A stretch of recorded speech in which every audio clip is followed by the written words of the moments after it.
skydiving. This is amazing. Yeah, but you know what else is amazing? An iPhone 6S for just $49 at Metro. Really? Imagine streaming all the way down with that amazing camera. I'm switching. That's smart. You know what else is smart? Parachutes. Woo! Switch to Metro and get an amazing iPhone 6S for only $49. Metro by T-Mobile. Phone offer requires port-in of number not currently active on T-Mobile network or active on Metro in past 90 days. See store for details and terms and conditions. Welcome to Life Transformation Radio. This show is all about life transformations and our journey from where we were to why we are doing what we are doing today. We will discuss the hiccups, the roller coasters, and the blood, sweat, and tears that has been poured out while discovering our purpose. It is all about our transformation. Here is your host, Sean Douglas. Welcome, everybody, to another episode of Life Transformation Radio. I am your host, Master Resilience Implementer, TEDx speaker, performance enhancement expert, and author, Sean Douglas. This show is currently heard in over 58 countries, such as the U.S., India, Canada, France, Australia, Belgium, Panama, Spain, Mexico. So I want to thank you to those who are listening from around the world. Life Transformation Radio is all about our transformations. Here is where we tell the stories of why we're doing what we're doing. We highlight that transformational moment that changed our lives and how we use this to help transform others and elevate the world around us. Now, you can listen to us live at about noon Eastern time, but we are on a special time today, so I want to thank you for tuning in. You can join our Facebook community, Life Transformation Radio Community. You can also subscribe, rate, and review the show on iTunes, Stitcher, Spreaker, TuneIn, Player FM, and the Google Play Music app. I also want to ask for your support just for a second. Life Transformation Radio has been nominated for an award at podcastawards.com. So I want to ask that you go to podcastawards.com and vote for the show under People's Choice and under the health category. On the show are entrepreneurs, speakers, business owners, coaches, podcasters, authors, and other amazing people who are impacting the world around them. And my guest today does exactly that. If you have any questions for any of the guests during our live broadcast, you can call into the show at 657-383-1109. Again, the number is 657-383-1109. So please help me. Welcome to the show, Nicole Zeien-Cox. What is happening today?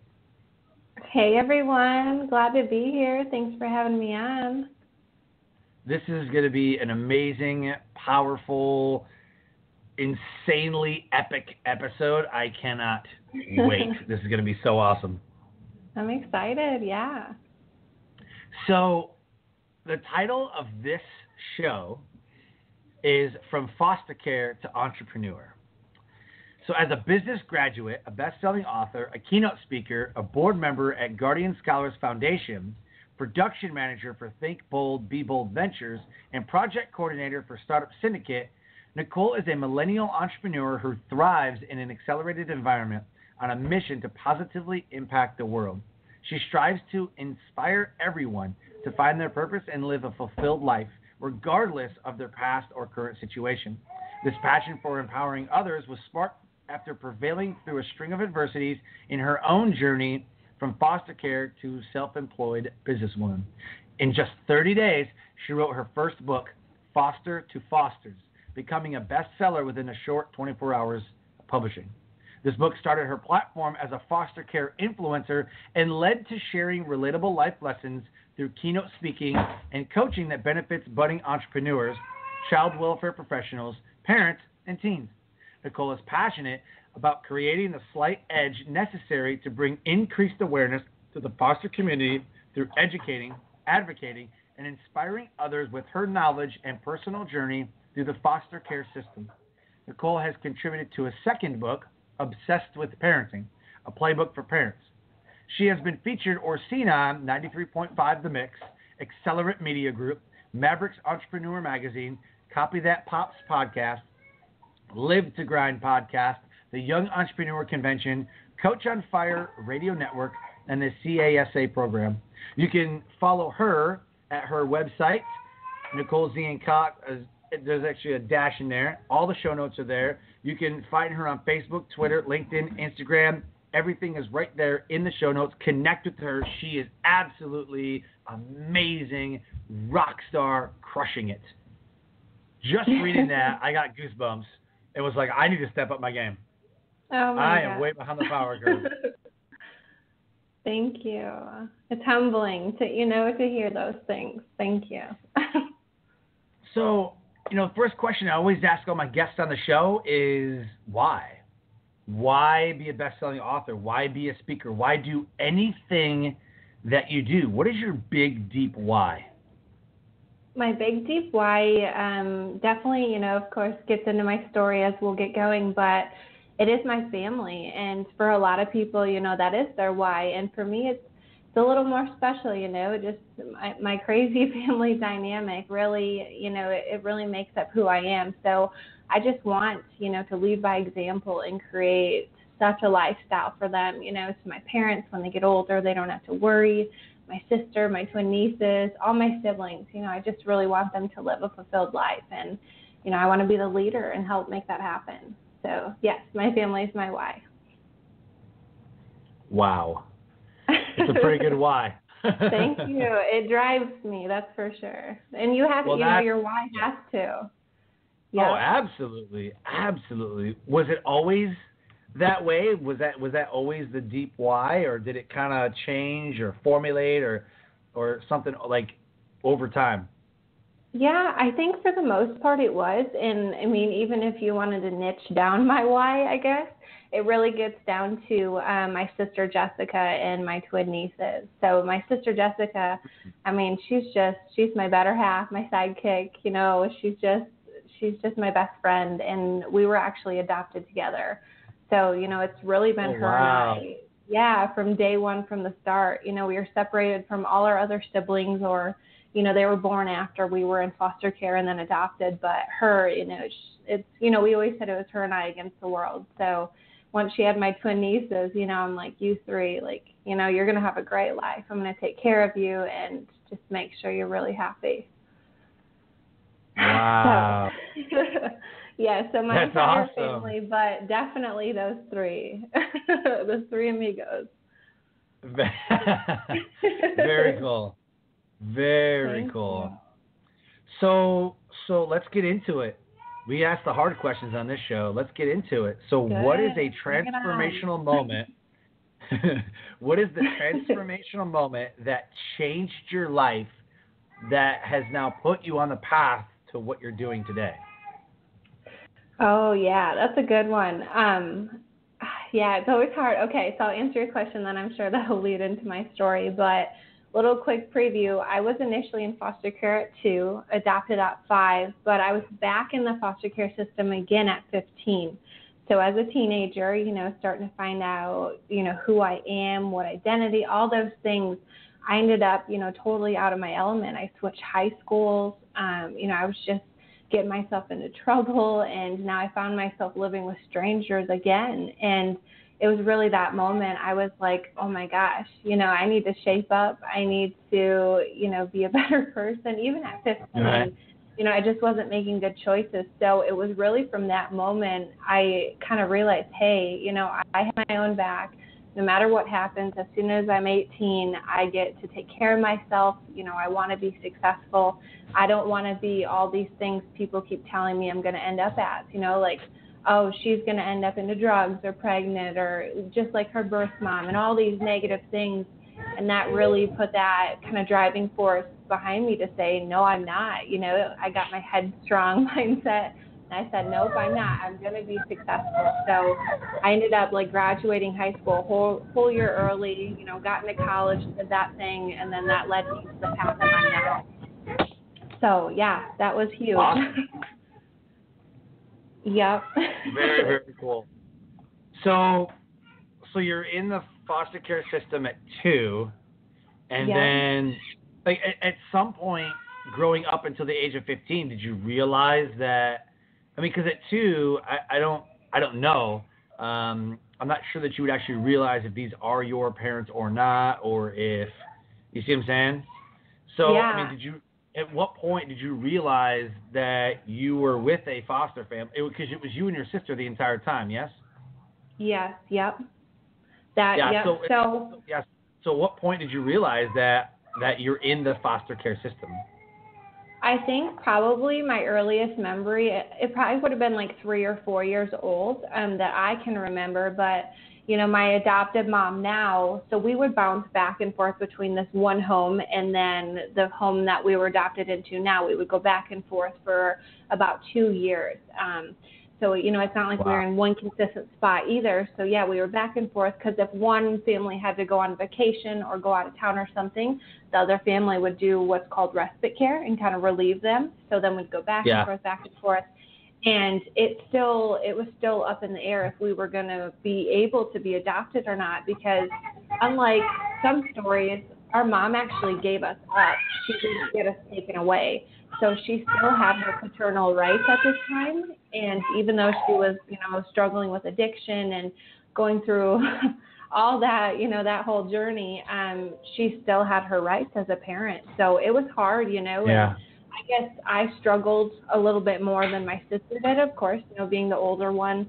The little bit of attachment I had with my mom up until 2 years old, even though it wasn't the most nurturing and it wasn't a good environment, that's all I knew as, a baby up until a 2-year-old. So I still knew my mom was there, and then we were with strangers. So I guess I would throw tantrums. I would just scream and cry all the time and ask for my mom. And I would always say, You're not my mom. Take me to my mom. And so, I mean, and that never really stopped. Like even that longing in my heart, even when I got to be a teen, that's when all those emotions came out. I always felt like that, like my mom left me and I'm supposed to be with her and I know I don't belong here. And, so it's really hard for me to blend into my new family. Now, things are 100% different, but it had to take me maturing and growing to realize what this family did for my sister and I, and finally choose them, because we didn't really get a choice. We were kind of just like, hey, your mom gave you up, now you're in 2 different foster homes, and now these people are going to adopt you. As a child, you don't get to choose your family, and then I got older, I'm like, I do get to choose them, and I do want to choose them because they're good people, and they're the ones who loved us and supported us, and all those things. So, yeah, it's been quite an interesting journey. Yeah, sounds like it. So you're in the system, and, going through all that, how did you, you said that, you were back into the system. So for those that don't know, what does that mean? So you're in the system, you're out of the system, what exactly does that mean? Yeah, so it's not like that's like a super common thing. It's probably pretty less common. Usually, so when you're in the foster care system, of course, you have strangers basically caring for you temporarily, and you might be in a couple different placements and going from home to home. But if you're adopted by a family, you're ours, this is going to be a permanent home for you. Like you're in our family now. So I went from the first one to the second one, back to the first. Huh.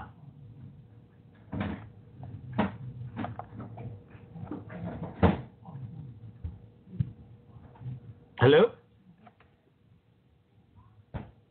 Nicole, are you still there?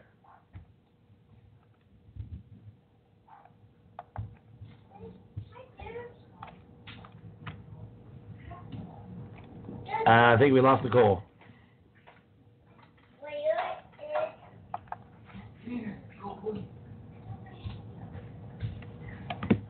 Are you still there?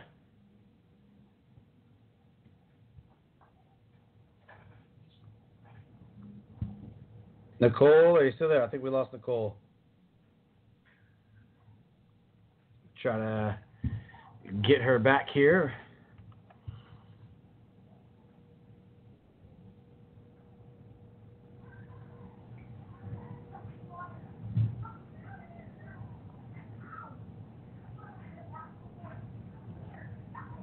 Okay.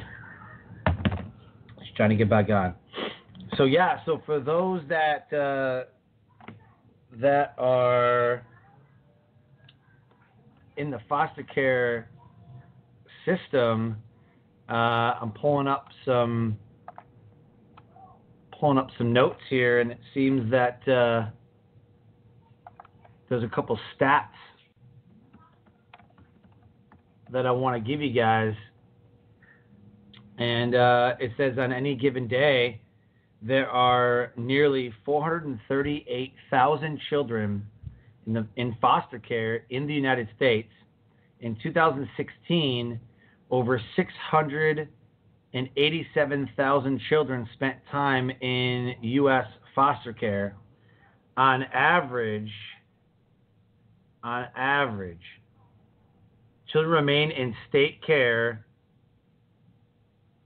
for nearly 2 years, and 6% of children in foster care have languished there for 5 or more years. Wow. That's incredible. Children remain in state care for nearly 2 years, and 6% of children have languished there for 5 or more years. So you just Google the statistics. You can go ahead and Google the statistics, and that's what I was doing. And just there's Foster Club, childwelfare.gov, childrensrights.org. There's a lot of different things. And Nicole, are you with us? I'm so sorry. Yeah, I got booted off. I think I'm back. Yeah, no, you're good. I was just pulling up some stats to kind of set the stage, and it says on any given day there's nearly 438,000 children in the foster care in the United States. That's insane. I know. Crazy. So crazy. Right? So we were talking the numbers about are scary. Oh yeah. So we were talking about what's it mean though? Like if you're in the system, if you're out of the system, if you're in, like, does that mean like you're always in the foster care, or like so you basically get adopted and you're out of the foster care system? I'm adopted to a family, I'm living with them. How do you go back into the foster care system? Yeah, well, apparently, I guess I learned this through that experience, but apparently you can go back into foster care. So there was probably about a 1.5-year time frame where I was in a detention center for 13 days. I was in a second respite home, so technically even another foster care placement for 7 days. That was supposed to be like a shock treatment, kind of to scare me, and it was an awful experience. We can talk about that, but I definitely saw like the raw side of how I didn't even have it that bad. Some families, it's like, and some of the stories you hear, it just breaks your heart. But like, at this house in particular, this lady at this respite home, I'll talk about quick, she won't let me wear makeup. She told me I looked like a whore when I wore makeup, and I was a 15-year-old girl. You know what I mean? So like at 15, you're expressing yourself and you want to feel pretty, and like makeup in high school is like your jam, and I couldn't wear makeup. That was when holes in jeans were like the trend, and I saved up and bought these pair of buckle jeans that I was so proud of, and she cut those up with a pair of scissors and said I looked trashy and I shouldn't wear those. Just all these, like she even had like a separate like food part in the kitchen where her foster kids came and ate. Like, so she would make a meal for her family, and then if you were there as a placement, you couldn't eat that meal, like the hot meal she had. It was like sandwiches and like other things that she bought with the money she got. That's terrible. So, she was terrible. Yeah, she was. How do people like that become foster parents? How does that happen? I know. Unfortunately, and I think there's so many policy changes that need to be done, and I'm actually starting to kind of dive into that a little bit now. I have an event coming up in a month I'm really excited about. So actually to create the change, but there's just such a demand for kids, and I think the process of becoming a foster parent is pretty intensive. But I think the follow-up and the checkups after are not, because there is such a caseload.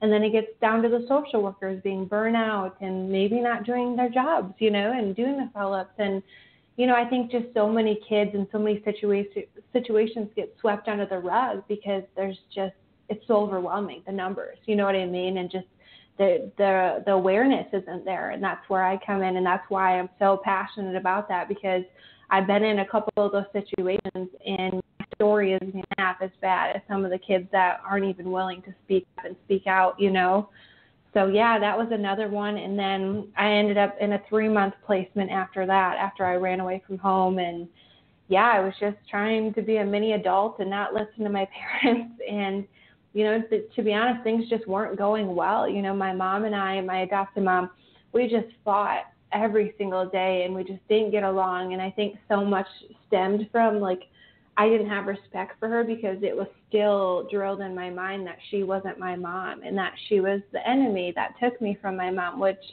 today sounds so ungrateful saying, but as a teen, you have so many hormones and like things going on that it's just so hard to wrap your head around something of that. You know what I mean? And so, yeah, I ended up back in foster care. Thankfully, that place when I was in for 3 months was really great. The parents were amazing. They made me feel just like included, you know, and they were sweet and kind. And I still follow up with them once in a while. But yeah, and then I ended up going back home, and then I was 18 and moved out of my family's house. So. Wow. Yeah, so I've kind of bounced around quite a bit and had many different. So I'm curious because you sound like an amazing person. Thank you. I mean, you sound absolutely incredible. So much to offer, and so I was abused as a kid, physically, emotionally, mentally, like. Physically abused by my ex-stepfather, and my mom was abused regularly, and that put that really put a toll on relationships that I had, you know. And I didn't ever abuse women because of that, and sometimes people do, right? I mean, right. It's what's modeled for you, and so that's what you do, and you know, but. I just knew that that's not how, because I had other family members that were like, that's really bad. Like, don't ever do that, you know? Right. But as far as relationships, you know, I approached relationships on a very different front, you know, because of what was modeled for me. You know, I was very guarded. I never wanted to actually like love someone. So it was like, you know, shallow, empty relationships. It was just, yeah, I'm with somebody, you know, whatever. You know what I mean? Right. I could live with them or without them type stuff. And I never really like dove, you know, heart first into a relationship. Did this ever have an impact on you in your life after 15? You know, like talk about that. Like what kind of toll did it take on your personal life, you know, as you became an adult? Oh my gosh, yeah, this is a really good one. And I did touch on this in my book as well, but, you know, especially getting down to the roots of like, you know, the environment I was born into and then even up until I was in foster care. So, you know, both my parents were addicts, and being an addict strung out on, who knew what it was at the time. It could have been meth, cocaine, heroin, you know, they were doing a lot of different drugs. And my dad eventually ended up going to prison, but you know, I'm with my sister now, you know, helping take care of my twin nieces, and they're almost 1 year old, and it takes so much time and attention to give them what they need. And I can't even imagine doing that strung out on drugs, you know, so we were neglected as children, you know. A lot of times, I guess my mom would leave us for days on end.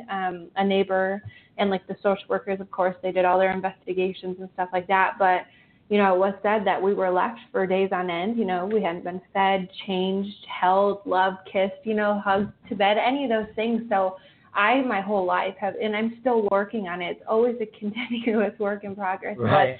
But I do struggle with those feelings of abandonment, even getting into my adoptive family now. When that happened, when I was 15, I felt the same way I did when I was a little girl. I felt so lost and alone, and nobody loved me, and I had nothing. And I just, you know, it was so crushing and earth-shattering, and I just felt like nobody could love me. And I think I kept putting up those walls almost to challenge them, because I was so scared that they were going to leave me too. You know, even though we were with them for so long, for whatever reason, I don't know why, but just in my head as a kid, I'm like, you know, I was testing them, like, are you going to leave me like my mom did or my dad did? And, you know, it was always that. And when I got into relationships and in dating, I fell hard. You know, I fell head over heels right away, because that attention I wasn't used to getting. You know, even my godmom and dad, you know what I mean? So, and they're super sweet, but they're not touchy-feely people at all. You know, once in a while we'd get a hug or something, but I always craved just like a human giving me a hug or something. And then I didn't get it for so long, and then, you know, my past background that then like people touching me freaks me out. And now even it's uncomfortable for like a stranger to give me a hug. You know, if somebody really wants to and I can tell they will, I'll do it, but it makes me very uncomfortable when people are in my space because I built up that wall. Like, it's not okay to give hugs and be touchy-feely. So, yeah, I went back and forth a lot with that.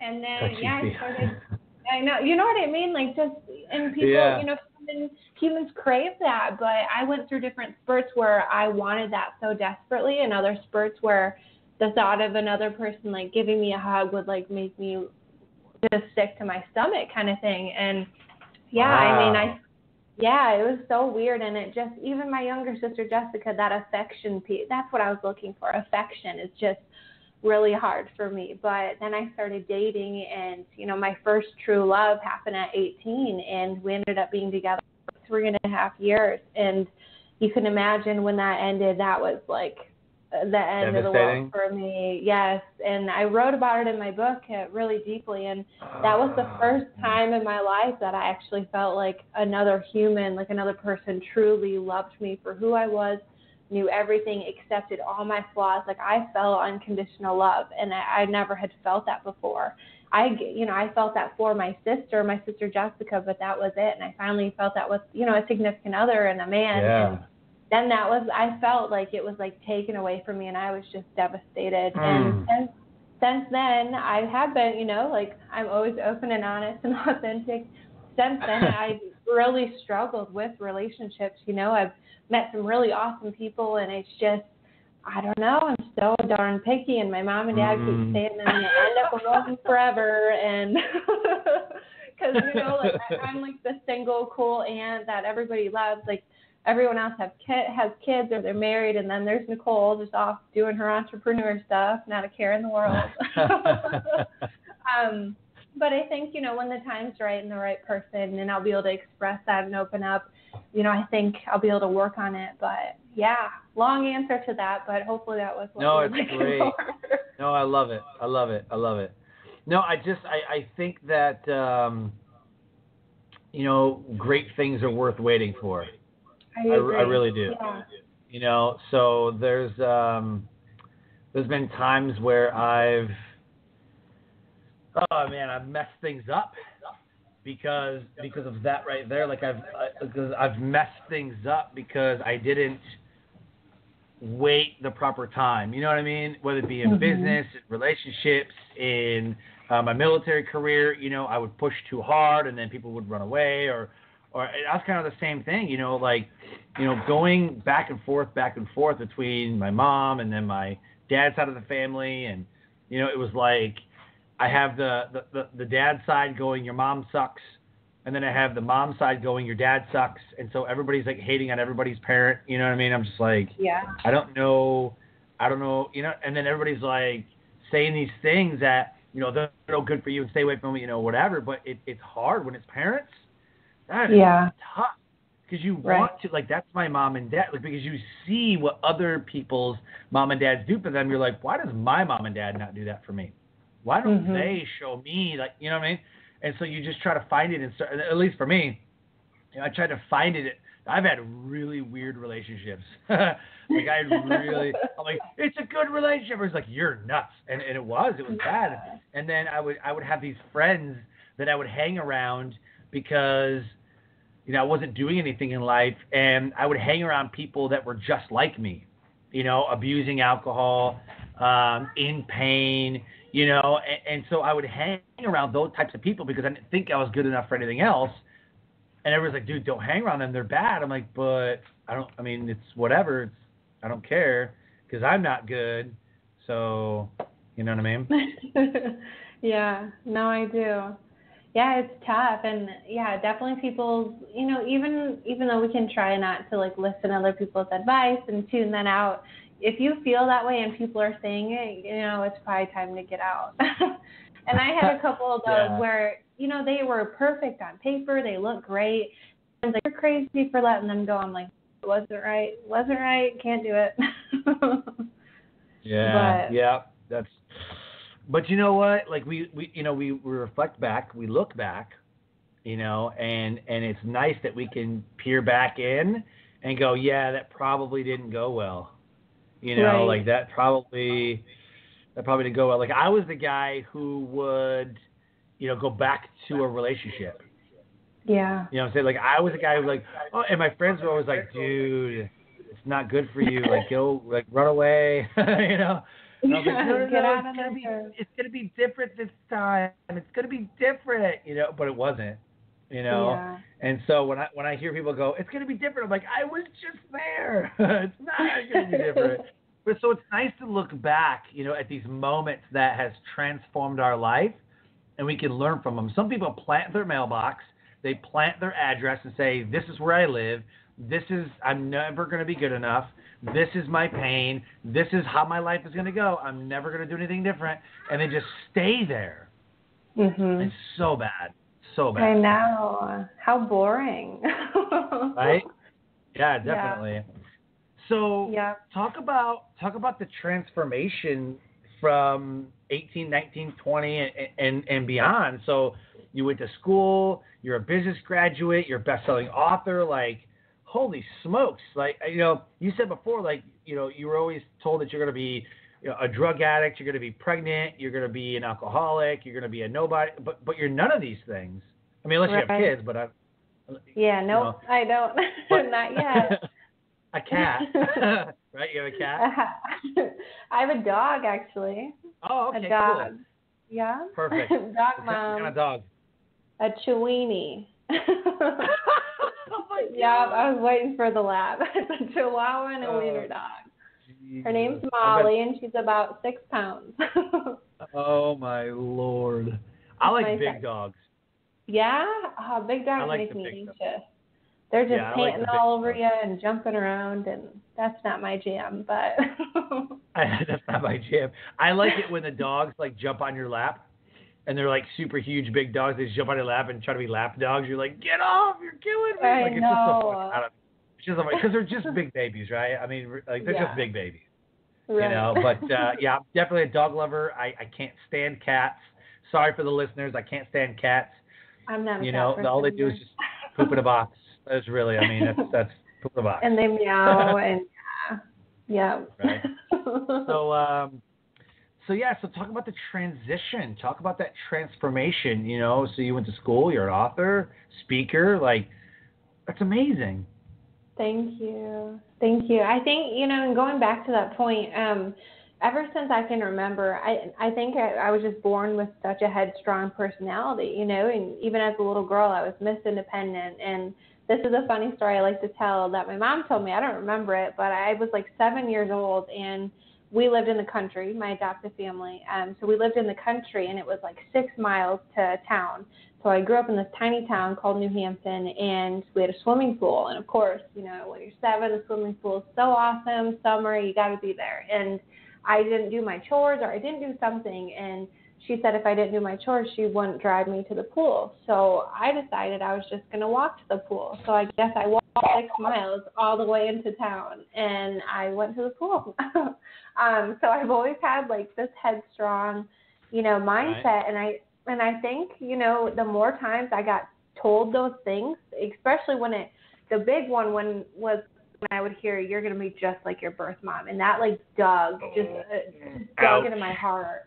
Yeah. And it made me so mad to the point where I would shake and I would just be so upset. And I think in my mind, that was just like, honestly, like a brutal type of therapy to be like, no, I'm not. And that's how I developed that strong mindset. Like, no, I'm not. I'm going to prove them wrong. Like, that's not right. And thankfully I did have that, because I think a lot of other kids or people probably would have broke, and they would have broke into that. Like, if you keep being told you're something over and over again, you're going to start to believe it, but for whatever reason, I didn't. And I went like the opposite direction, and I proved them wrong, and I put myself through school and all those things, and I mean, my parents even wanted me to join the military. It's funny that we were talking about you yesterday. And I knew I wasn't cut out for that, though. You know what I mean? And because they told me that was my only option. They're like, you're going nowhere. At that point where they projected my life and the kind of person I was starting to become, like, they said I was going nowhere, and that was the best option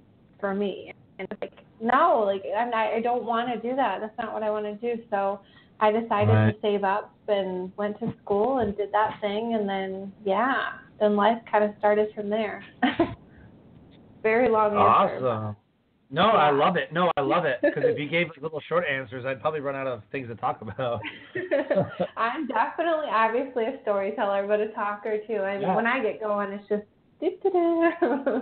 Oh, it's good though. I think that you're a great orator. You should think about becoming a speaker. Oh my gosh, I think that would be fun. Right. You give a speaker a microphone, we'll go for hours. We'll be here for hours. Yeah. Pull us off the stage and yank us off the stage with one of those old hooks like you see in cartoons. Oh my gosh, yes. Right? Yep, that's funny. So, that would hurt. So talk about what you do now and what do you love about it? What I do now, so my main focus is right now we're really amping up my speaking. It's always been my goal and my mission to inspire a lot of people. I'm not even going to put a number on it because I don't want to put a number on it yet. Some people are like, I want to inspire 1 million people or 1 billion. I just want to inspire as many as I can. And I want to do that through my story and leading by example, of course. So my speaking right now, it's a huge focus of mine. Of course, my position at the Guardian Scholars Foundation as a board member, really focused on, raising awareness for that nonprofit. For those of you who don't know, and hopefully you go check out the website, it's a beautiful mission. I was actually a recipient of this scholarship, but they help foster youth in Iowa, actually, with, educational expenses, mentorship, all those good things that is really needed. So currently we can only take on about two new students a year, which is hard because, this last year we got like 10 applicants, so we have to tell 8 no and 2 yes. And so that's a personal mission of mine to get that really funded so we can take on more kids. So that's a big one, of course, producing the Think Bold, Be Bold show. It's so fun. I get to hear the most amazing guests, just connecting with so many influential people.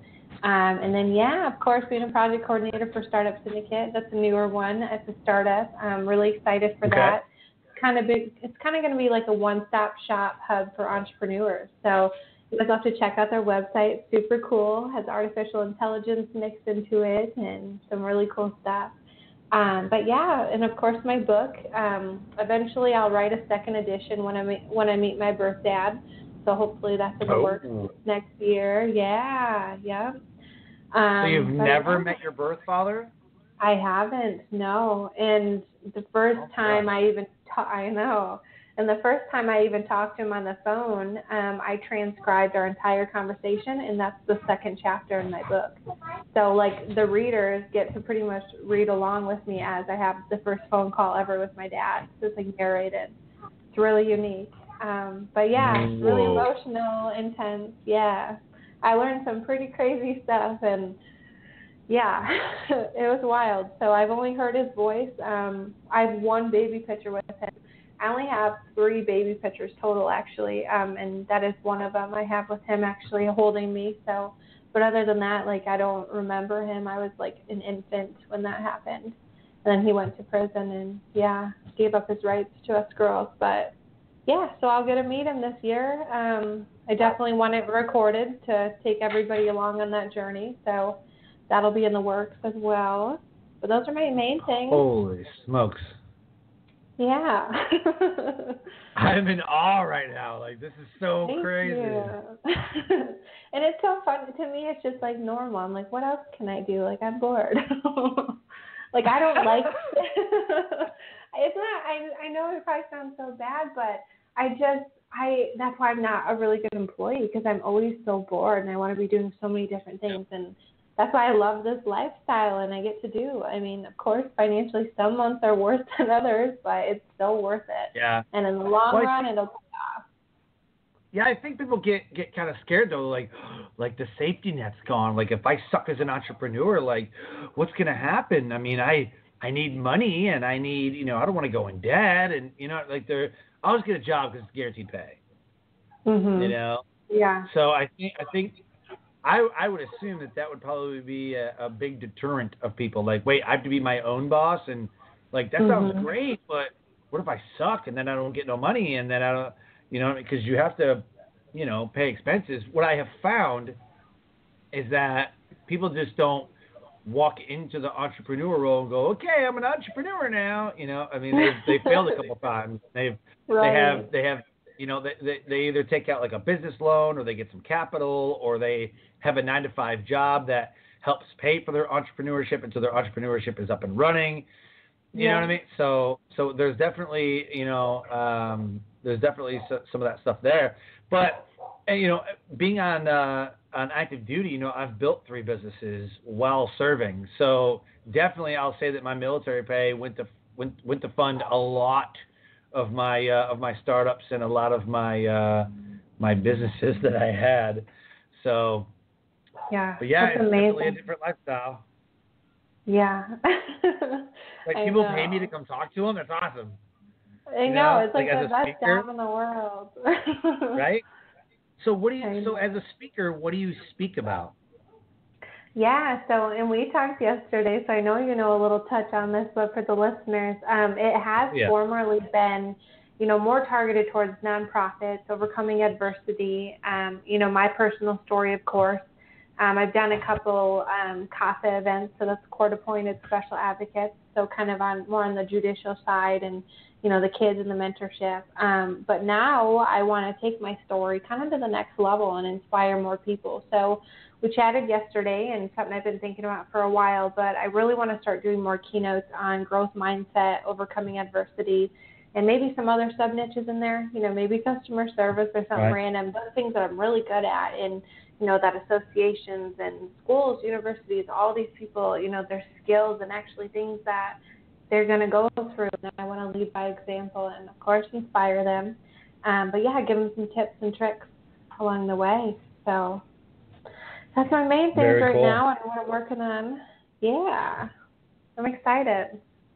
Yeah, definitely. So talk about, and I love this question, talk about your influencers. I mean, is there a Tony Robbins for the foster care? Is there like a Gary Vee type person in the, that is a foster care speaker? Or do you have a variety of different influencers that you've come across through the years? Yeah, that's a good question. So kind of something interesting I've been thinking about, there is some celebrities that were in the system. They're not necessarily like advocates for foster care, I'd say, or, that go-to person. And eventually if someone asks that question, I want them to say my name in the future. Just putting that out there. So that's why, I really do want that wholeheartedly. I want to be that go-to person and inspire people. But I don't know if you're familiar with the singer NF, his music at all? Wait. NF? Like 2 letters? Yeah, so the N and then F. So he's becoming pretty big now, but he was actually in the foster care system I just learned about, and I love his music. It's so beautiful. You should look up the song, How Could You Leave Us? And it's by him after we get off. And it's just, oh, my God, such a tearjerker. And it's about his, story through the foster care system. His mom was, addicted to pills, and he was put in the foster care with strangers, and it was so heartbreaking. But, so he was there. It's a couple random things that I came across. Yeah, but there isn't necessarily one person. I think my influences are more so, people that have still overcame. I guess Les Brown, he would be one. He was adopted. Les Brown's awesome, so awesome. But yeah, he was adopted into foster care. I'm trying to think who else though. But more so, my influences are, actually my network, people that I've surrounded myself around now that inspire me and push me every single day, and I can call friends like Brandon C. Adams. He's been a huge mentor of mine from the start. He's even how I got into entrepreneurship. My partners now, Chris Cumby, Alan Witch, they're so awesome. But yeah, and I like to inspire myself too. I think so many people look at others for inspiration and growth, and I try and inspire myself too, be one of my influences, if that makes sense. Mm-hmm. No, absolutely. Absolutely.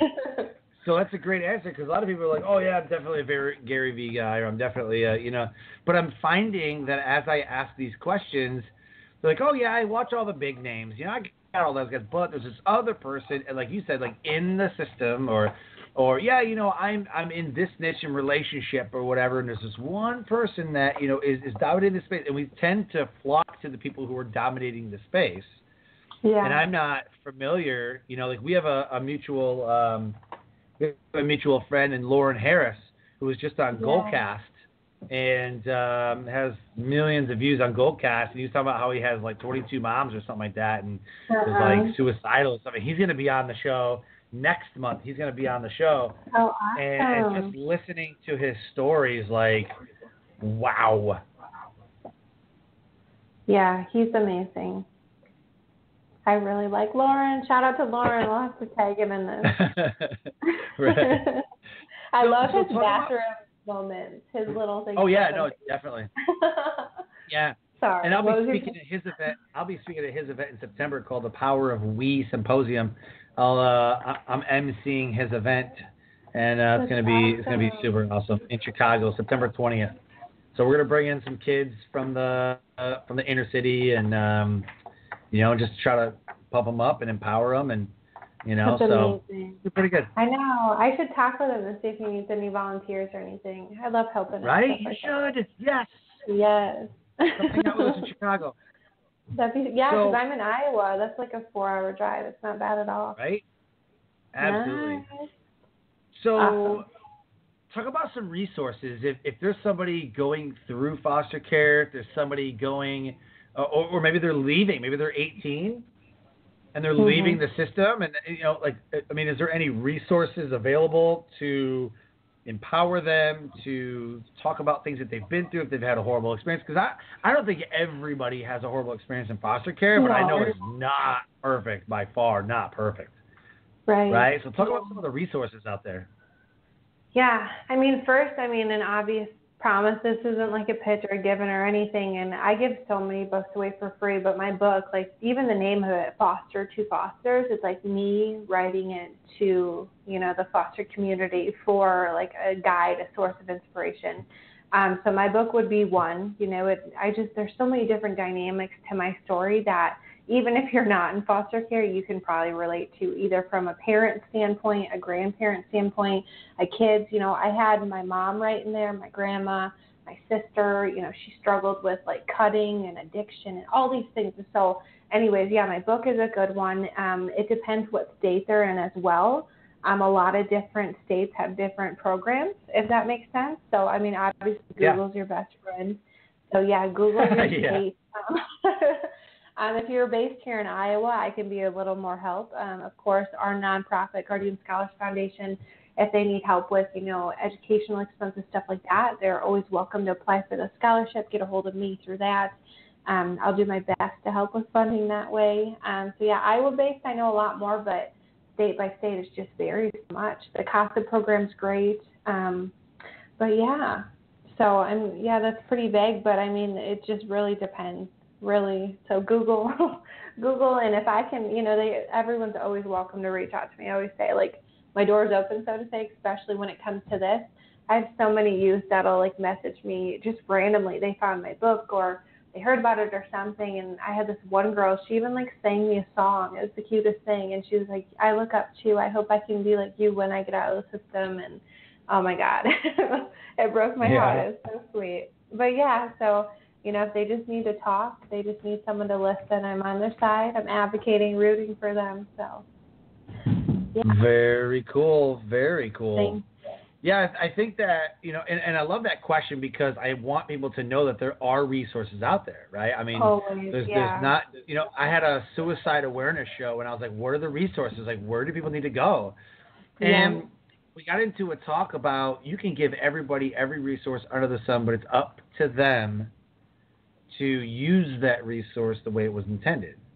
Because I can say, oh man, call this number and talk to this person and go here and read this book or whatever, but if they don't do it, then they're never gonna get help. Right. And that's something I learned the hard way, especially, with my relationship with my sister now, and when she did struggle that little bit, I really learned the hard way. You cannot help somebody that doesn't want to be helped. And the same thing with my birth mom. I begged her to get clean, since I was a little girl, and she'd make the promises and she'd do better. And, You know, it's just she doesn't want help, and she's never going to get sober until she decides that. And that's the same thing with, you know, someone that's contemplating suicide or talking about it. You know, you put all your time and effort and energy into saving them. And, you know, I've had a couple friends that I've attempted, and one I even found her, and that was very traumatic, you know, in high school. And, you know, at the time she didn't reach out for help or even say anything. So, yeah, I mean, there are resources out there. Like, every single person, you know, you are valid. I love saying, you know, things like this, like, you are of value. You know, people do love you, and you're important, and you're needed. You know, no matter how you may feel, or, you know, when you're gone, think who's going to be at your funeral, and there will be people. And, you know, you have touched lives. You have no idea you've even impacted. You know, like, it's just crazy. And life is so precious. It really is. It can get hard, and I think, and myself included, you know, it's easy to think about those thoughts, especially when things are so bad and down and out, and it seems like there's no future. You know, we've all been in those spots, but we've all proven there is, you know, and there's always better things waiting. You know, there's always something. Yeah. So. Very true. It's a great message. Yeah. Is that the message that you deliver on stage all the time? I mean, yeah, could be. I haven't yet, but it sounds pretty good to me. I love it. You're like, yeah, let's do it. And that's when my best stuff comes out, is when I'm just like in the moment, and that's how I feel, and I just talk how I feel. You know, that triggered that conversation, and thinking back to my friend, you know, that just triggered that 2-second or whatever, how long it was, you know, sentence. But yeah. So I think that should be one, you know. I think that's huge. There you go. There we go. You have so you craft a signature talk around that one message. Yeah, I love it. I know, I should. There you go. So talk about where you're headed now. What kind of new adventures, businesses, family, like what does the rest of 2018 look like for you?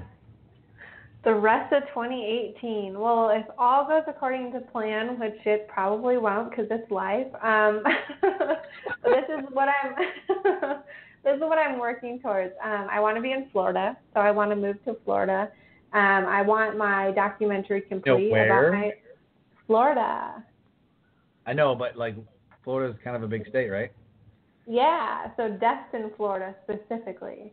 Oh, wow. Yeah. So like, I thought we talked about this yesterday. So not. Destin, Fort Walton Beach. Yes. So like in near Santa Rosa Beach as well. Yeah, because Eglin Air Force Base is down there, and I've been there many times. Yeah. And then an hour away from that, about an hour away, is Panama City Beach, where Tyndall Air Force Base is. Been to both those places. That's amazing. Awesome. Beautiful. I know. Yeah. Everyone thinks I'm crazy, of course, even being from Iowa. They're like, you're going to move there. There's hurricanes. There's all this stuff. And I don't know. I just feel like I have a calling there, and I have so many connections, and I love the beach, and I'm young. And I'm not tied down. Like, why not? At least for a year or two. Right. So, yeah. And also being in that area, you know, like Panama City is not that far away from Pensacola. Fort Walton Beach and Destin is not that far away from like Panama City. So, but it's all like right around like it's not like you're sitting in like Miami or like, you know, Fort Lauderdale or something like that, or like Orlando, where like if a hurricane comes, you're pretty screwed. You know what I mean? Right. Like you're pretty much like lower Alabama. You know, you drive a couple hours north, you're good. Like you're just gonna get wet. You know what I mean? Like not bad. So there's that, and then so right after I wrote my book, I met some people that wanted to do a documentary about my life, and I've been like patiently being quiet about it. They like agreed to fund it, all these things, and I just got word the other day that they might not be interested. So that was kind of like a crush or like a low blow, but regardless, I'm making that documentary. So somebody hold me accountable to that. One way or another, that documentary is going to get done, even if I have to crowdfund it or bootstrap it. I don't care. Like, I want, when I meet my dad, to be recorded, and I want to share my life story. So somehow, some way, that documentary will be done by the end of the year. And I guess those are my two big things. And talk about speaking, of course. Yeah, and what's your plan for 2019? 2019, I want to start a Fostering 50 podcast tour. So I haven't really told you about this, but I want to go to every single state, do like a road trip, and interview somebody in that state that's been impacted by foster care, and make it a podcast and then turn it into a show as well. So that is very cool. You could do like a, Mike Rowe has a new show on Facebook Watch. Oh, cool. Have you heard of this? I've heard of him, but I don't know about the show. Maybe.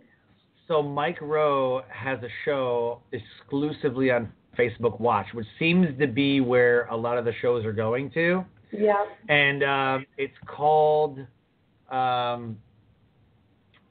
what's it called? Repaying? No, that's not it. It's where he goes and returning the favor. That's what it's called, returning the favor. So he has a show called Returning the Favor, where he goes and he travels around and he gives back to people that are doing the same thing, who are literally doing something in their community and giving back to their community. He goes and gives back to them. Like, he built them a new warehouse. He made a monument to the firefighters that died in Arizona or something. He changed up like a whole business model, whatever, and made them a ton more money because they needed some business help but didn't have enough capital. So Mike Rowe gave him the capital, and it's insane. So he just gives back to the people that are selflessly giving to the communities and stuff. Oh my gosh, that's beautiful. Yeah, it's called Returning the Favor, and he just has a camera crew with him, and he films some things and then puts them on Facebook Watch. So you could probably do the same thing. Get get a video production or whatever, somebody who's really good at that. Take the videos and stuff like that, and then edit them, make them look good, do some interview stuff, whatever, cut them, and then contact Facebook, put them on Facebook Watch. That'd be pretty cool. Yeah, I'm excited for it. Yeah, and whenever I do that, whatever community, I want to do something with either the Boys and Girls Club or something specific. Yeah. And do a give back, maybe even fundraise for them. And I know it's a huge lofty project, but that's going to be my main focus. But I definitely want that, my life documentary to set the stage for that, especially when I have more reach and more connections, more people know my story, why I'm doing what I'm doing. And then I want to go back. And after that, I've already maybe even thought about maybe doing a show where I help other people find their birth family and connect them. Oh, so we'll see. There was a show like that a long time ago. Yeah, someone said that, and I was like, okay, what's it called? And I could never find it. So I'm like, well, yeah. I'm gonna make a better one then. You're gonna do it better, yeah. So I bet if you hit 4, which is totally doable, right? And I just reverse engineer everything. If you did 4 states every month, 4 states every month. In a year, you would have, I don't know what your plan is, but in a year, you would have hit all 50 states, and you would have enough content for an entire year's worth of stuff. Now, if you want to do it more than that, then, of course, you want to do it more than that. If you want to do it in 6 months, you just hit 8 states a month, which again is totally doable. Right. But oh my gosh, that'd be awesome to be a part of that. Oh my gosh, that's awesome. Thank you. You have a lot of great plans. Thank you. I know. Yeah, I do. And of course it comes to money, funding that. It's going to be a lot. Right. So so that's my plan with the keynotes too. That's what I want to put. I want to put the money back into those next big projects. So that's why I'm so passionate about, getting that going now. Because the more I delay or the less harder I work, then this cool stuff isn't going to get done. So I just got to get moving and keep spreading my message and getting people on board that want to support me and help along the way. Very, very cool. I'm excited for you. Thank you so much. This is the moment of the show where we do a shameless plug. You can plug your friends, quotes, websites, Facebook, your products, movies, whatever you want to do, give a shout out. 30 seconds, go. I'm going to give a shout out to the Guardian Scholars Foundation. Of course, we've talked about it now. I'm very passionate about it. If you don't mind, I'll put their link on the website, but it's guardianscholarfoundation.org. And if anyone wants to donate, that would be amazing. Or even spread the message, tell your friends, just read the mission, see what they're doing. I'd really appreciate that. So that's my plug, the Guardian Scholars Foundation. Any support is welcome, and yeah, just help us spread our mission and help more kids. Awesome. Well, I want to thank you for your time. This has been absolutely incredible. Thank you so much. Thank you. Seriously, right back at you. This is so fun. Thank you. So, Life Transformation Radio listeners, another amazing guest, another impactful episode. If anything resonated with you, please connect with Nicole. She is absolutely amazing. She is crushing it. She's doing a lot of great work with the foster care system, so please hook up with her. And as we close the show, I always say, live your brand. Find opportunities every day to live out the core values that you have deep in your heart. And I call this living your brand. So until next episode, have a great night.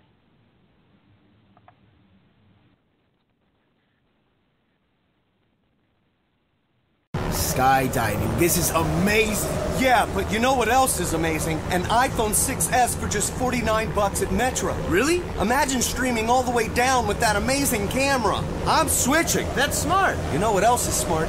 Parachutes. Switch to Metro and get an amazing iPhone 6S for only $49. Metro by T-Mobile. Phone offer requires port-in of number not currently active on T-Mobile network or active on Metro in past 90 days. See store for details and terms and conditions. Skydiving. This is amazing. Yeah, but you know what else is amazing? An iPhone 6S for just $49 at Metro. Really? Imagine streaming all the way down with that amazing camera. I'm switching. That's smart. You know what else is smart? Parachutes.